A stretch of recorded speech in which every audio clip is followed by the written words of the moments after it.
महाराष्ट्र में कांग्रेस ने उद्धव और शरद पवार का गेम बिगाड़ा। महाराष्ट्र की सभी सीटों पर कांग्रेस ने उम्मीदवार उतारने का किया ऐलान। कांग्रेस की मजबूती महाविकास आघाड़ी को क्या ले डूबेगी? महाराष्ट्र से बहुत बड़ी खबर सामने आ रही है। महाराष्ट्र में आपको पता है कि महाराष्ट्र में महाविकास आघाड़ी के भीतर कुछ ठीक नहीं है। सबसे पहली लड़ाई सीएम कौन बनेगा, दूसरी लड़ाई कितने सीटों पर, और तीसरी ये लड़ाई हो गई है कि कांग्रेस पार्टी अपने आप को बड़ा भाई बताने में कोई कोर कसर नहीं छोड़ रही है। और ये कोर कसर ना छोड़ना शरद पवार जी को भारी पड़ रहा है, उद्धव ठाकरे को तो हर कुछ भारी पड़ चुका है। और यही वजह है कि अब उद्धव ठाकरे अपने सुर बदल रहे हैं। आप देखिए कल क्यों आखिर यहां पर कुछ लोगों के द्वारा ये लिखा जाता है कि उद्धव ठाकरे कुछ भी कर सकते हैं। महाराष्ट्र में जो सूत्रों ने बताया कि उद्धव ठाकरे ने जो लास्ट महीने यहां पर देवेंद्र फडणवीस से मुलाकात की थी, संजय राउत दिल्ली में जेपी नड्डा से मिले, ये क्या सियासी समीकरण है? ये क्या नया इशारा है? क्या उद्धव ठाकरे पहले ही दो नाव में पैर रख चुके हैं? आपको मैं बताती हूं क्यों। देखिए, ये उद्धव ठाकरे ही हैं जिन्होंने महायुति से अपने आप को अलग किया था, कांग्रेस से जा मिले थे। उद्धव ने यहां पर झटका दिया था, उसके बाद बीजेपी के ऊपर वो कई बार ऐसे आरोप लगाते नजर आते हैं। अब कहा जा रहा है कि जिस तरीके से लगातार महाराष्ट्र में ये समीकरण का खेल है और जिस तरीके से महाराष्ट्र में लगातार ये खबरें सामने आ रही है कि उद्धव ठाकरे टेंशन बढ़ा सकते हैं। राहुल गांधी से मिले थे, भाव नहीं मिला। उद्धव ठाकरे पूर्व मुख्यमंत्री हैं, उद्धव ठाकरे महाराष्ट्र के चेहरे हैं। अब उद्धव को लगता है कि मैं ही सर्वे सर्वा। अब कांग्रेस पार्टी ने लोकसभा चुनाव में शानदार प्रदर्शन किया तो कांग्रेस का जज्बा हाई है। अब देखिए ना, उत्तर प्रदेश, महाराष्ट्र, हरियाणा, हर जगह कांग्रेस ने लोकसभा चुनाव में पहले से बेहतर प्रदर्शन किया है। यही वजह है कि कांग्रेस का जज्बा हाई है। हालांकि राहुल गांधी की वजह से कांग्रेस पार्टी की छवि दिन रात खराब हो रही है। राहुल गांधी झूठ फैलाते हैं, राहुल गांधी दलितों का अपमान करते हैं, राहुल गांधी आरक्षण के विरोधी हैं। इसके बावजूद भी अगर महाविकास आघाड़ी में देखें तो कांग्रेस पार्टी की मजबूती भले है। इस वजह से कांग्रेस ने सभी सीटों पर अपने उम्मीदवार उतारने के ऐलान कर दिए हैं, जिससे उद्धव ठाकरे को झटका लगा है। आइए आपको बताते हैं उद्धव की कौन सी ऐसी चाल कामयाब रहेगी। उद्धव की देखिए बस एक ही चाल कामयाब हो सकती है, अगर वो महायुति से जा मिले तो। महायुति से अगर उद्धव ठाकरे जा मिलते हैं तो इधर महाविकास आघाड़ी का पूरा गेम खराब हो जाएगा।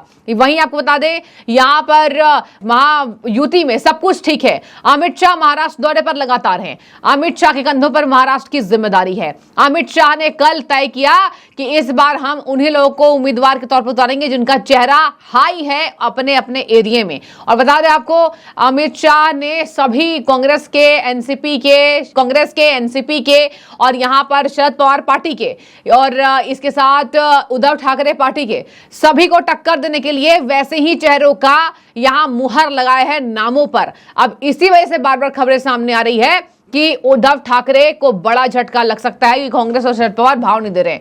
अब आपको बता देते हैं ये सीटों का समीकरण क्या है जिससे गेम बिगड़ सकता है। दर्शकों, महाविकास आघाड़ी की 7 घंटे की लंबी बैठक हुई है। अब देखिए ना, उद्धव ठाकरे क्या महायुति में वापस शामिल होंगे?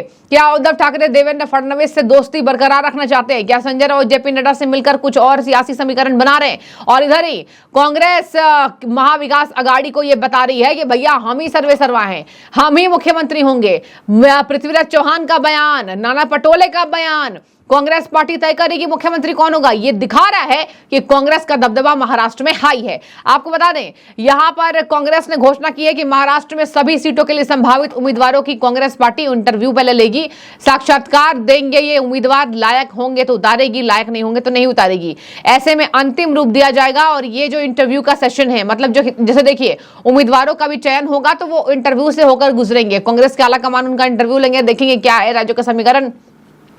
समझ में नेताओं के बात ये आती है कि नहीं, 1 से 8 अक्टूबर के बीच में ये साक्षात्कार होंगे। और इसी वजह से बार बार ये खबर सामने आ रही है कि अंजाम देने का काम कांग्रेस पार्टी इसको करेगी और 10 अक्टूबर को अपनी अपनी रिपोर्ट सौंप देगी। बता दें, विदर्भ में, महाराष्ट्र में कांग्रेस ने अच्छा प्रदर्शन किया। अमित शाह वहीं पर सेंध लगाने आए हैं। अमित शाह पश्चिमी महाराष्ट्र जहां शरद पवार का दबदबा है वहां सेंध लगाएंगे। ये पूरी तैयारी हुई है। अमित शाह ने बार बार कहा कि जज्बा हाई रखिए, किसी से पीछे नहीं हटिए। किसी भी बात से पीछे मत हटिए, जवाब दीजिए शिवसेना का, जवाब दीजिए महाविकास आघाड़ी का, लेकिन एक यहां पर एक संस्कारों के तहत, और जनता को दिखाइए कि क्यों आखिर महायुति जरूरी है। आप देखिए ना, राज्य माता घोषित करना गाय को, इसके साथ ही यहां पर महाविकास आघाड़ी को झटका देते हुए लाडकी बहन योजना की शुरुआत होते, ये सब दिखा रहा है कि महाराष्ट्र में महायुति पूरी दमखम लगाती हुई नजर आ रही है। आपको बता दें, यहां पर कहा जा रहा है कि 34 वरिष्ठ कांग्रेस पदाधिकारियों का साक्षात्कार लेने के लिए संग्राम थोपटे और बंटी पाटिल को नियुक्त किया गया है। और वहीं यहां पर कांग्रेस ने जब से 13 सीटें, उद्धव ठाकरे ने 9 सीटें और शरद पवार की 8 सीटें जीती गई हैं, वहीं तब से ये जज्बा हाई है और सभी सीटों पर कांग्रेस पार्टी ने ऐलान कर दिया उम्मीदवार उतारने के। आपको एक बात मैं और बता दूं, यहां साफ कहा गया है कि कांग्रेस पार्टी 100 से ज्यादा सीटों पर ही मानेगी।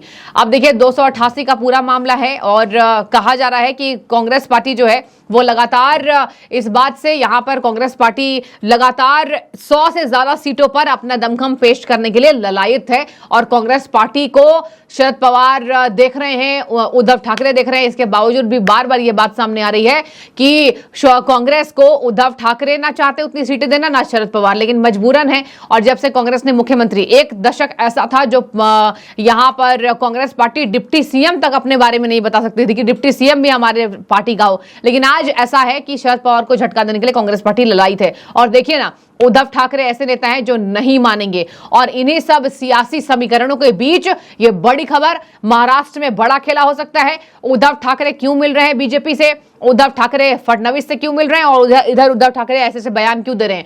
उद्धव के नेता संजय राउत बार बार कह रहे हैं कांग्रेस आला कमान से उद्धव नहीं मिलेंगे जब तक उनकी बात नहीं मानी जाती है। बात कौन सी मनवानी है, मुख्यमंत्री की। बात कौन सी मनवानी है, सीटों पर उम्मीदवार उतारने की। और बात यह मनवानी है कि उद्धव का दबदबा पूरे महाराष्ट्र में दिखे, लेकिन ऐसा होता हमें फिलहाल तो नजर नहीं आ रहा है। और यही वजह है कि बार बार कांग्रेस पार्टी अपने आप को बड़ा भाई बता रही है। संजय राउत ने भी कहा कांग्रेस पार्टी ये ना दिखाए कि वो बड़े भाई के तौर पर अपने आप को पेश कर रही है। और इधर महाविकास आघाड़ी का पूरा गेम खराब है, सीटों का समीकरण ना इनका तय है, ना इनके उम्मीदवार तय हैं। अब ये साक्षात्कार लेंगे। अब देखिए 1 से 8 अक्टूबर के बीच में कई नेता बागी होंगे। जब बागी नेता होते हैं तो इधर उधर जाते हैं, इधर उधर में अब कोई दल वहां नहीं लड़ रहा है, अब सीधे 2 महागठबंधन में ये चुनावी मुकाबला है। और महाराष्ट्र में सबसे ज्यादा नजरें टिकी हुई है क्योंकि महाराष्ट्र में लोकसभा चुनाव का प्रदर्शन बीजेपी के लिए निराशाजनक रही थी। अब देखने वाली बात होगी कि महायुति में जिस तरीके से अमित शाह सब सेटबैक करके आए हैं, अमित शाह जिस तरीके से तैयारी और रन, यहां पर विजय रथ पर सवार होकर अमित शाह ने एक कहीं ना कहीं